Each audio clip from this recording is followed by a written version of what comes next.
Welcome to Australia Month, ladies and gentlemen. This is it, yes, and Australia Day is coming up, January 26th. We're going to talk about that today on the report from Tiger Mountain. Please stick around and listen.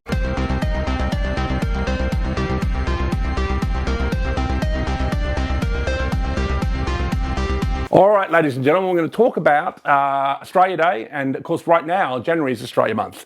I don't know if you knew that, but this is a month we celebrate all things Australian. So get into it, put a shrimp on the barbie, as Paul Hogan would say.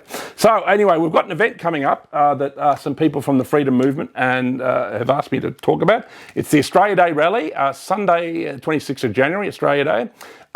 It's at Port Melbourne at 1 p.m. At the Band Rotunda in Port Melbourne, and then at 1:30 St Kilda Catani Gardens, ladies and gentlemen. They're going to have to move the Aborigines out that day, or maybe they can make them part of it. Our voice, our Australia, and celebrate Australia on Facebook. That's the address. So come along and support that event. Obviously here at the Report from Tiger Mountain, we are in favour of Australia Day. We are nationalists and we're patriots. We see nothing controversial about Australia Day being on January 26th. Some people call it Invasion Day, and essentially they can go get stuffed. This country was built over 200 years by a whole group of people. Has it always been nice? Have some people been mistreated along the way? Yes. But you can name one nation on earth where that's not the case. And I think personally the Aborigines should be grateful that Europeans, that the English particularly settled this country, because can you imagine if the Germans or the Belgians had decided to settle this great country, because they could be a lot worse than us. Now, have we been angels the whole time? No, we haven't. And we've done our bit, I think, to try and help the Aboriginal community. Obviously, we pour billions of dollars to try and help them. I don't think any of this money really does help them. I think all it does is either incapacitate them on reservations up in Northern Territory or Western Australia, where they just sit around getting drunk or sniffing petrol all day. Not all of them are like that. I think a lot of the activists are corrupt.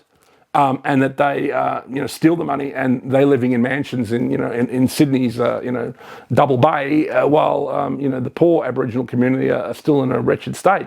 So I wish that the money that is spent on Aboriginal affairs actually went to help Aborigines.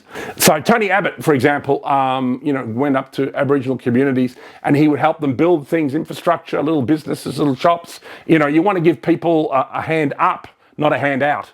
And this is a similar situation to Africa. When I went to Africa to make a film in Uganda, some of these NGOs that were supposedly meant to help the community never did anything. They just waited around once a month until food was delivered. And no new buildings, no new infrastructure, shops, businesses were ever built. So in a sense, aid, can actually work negatively against helping a community, strangely enough. You want the community itself to be motivated to better itself. And, you can do things to give it a prod, so to speak, and, help it along. But for the rest of us Australians, we just want one day of the year to celebrate this great country. There are a lot of problems with this country, as we well know, and we complain about some of them here at the report. But it is a great country. If you travel a lot, like I have, it is still a great country. We're very lucky here. We're overtaxed. Energy is too much. It's got 100 problems. But still, even with all that, it's still a great country, and many of us are able to live an enjoyable life. We're surrounded by beautiful things like books and movies and music, that we enjoy. So this country has, we should count our blessings, as the saying goes, and that's what we do on Australia Day. And we all try and come together, and say, well, this is a great country, and let's just try and keep it great. Let's just not wreck it, because maybe this country could be great for another 100 years, 200 years. Who knows? And I think it could be if we make the right political decisions. So there we are. And people who complain about Australia Day, really fuck off at this stage. Woke is long dead. Australia Day went through a period where people were unsure about it, but it's definitely coming back strong. There are pubs that, for example, said that they weren't going to celebrate Australia Day. They were attacked in media. It's a bit like with Sam Newman talking about the Welcome to Country. The majority of Australians agree with Sam Newman on that. People are sick to death of hearing the Welcome to Country. It was a scam put together by Ernie Dingo. It might have been a scam by him, but he did this silly ceremony almost as a joke, I think, to welcome some Maoris, and then it just took off and became some silly thing where now Aborigines charge 5 or 10 grand a ceremony, and I think the government spends $500,000, and that's just the government. God knows what the sporting bodies must spend. They would spend probably double that. So it's all a scam and a rip-off, and we just want to celebrate being Australians, ladies and gentlemen, and January 26th is the day to do it. We've got a lovely demonstration coming up. that you saw before that I mentioned on at the start of this report.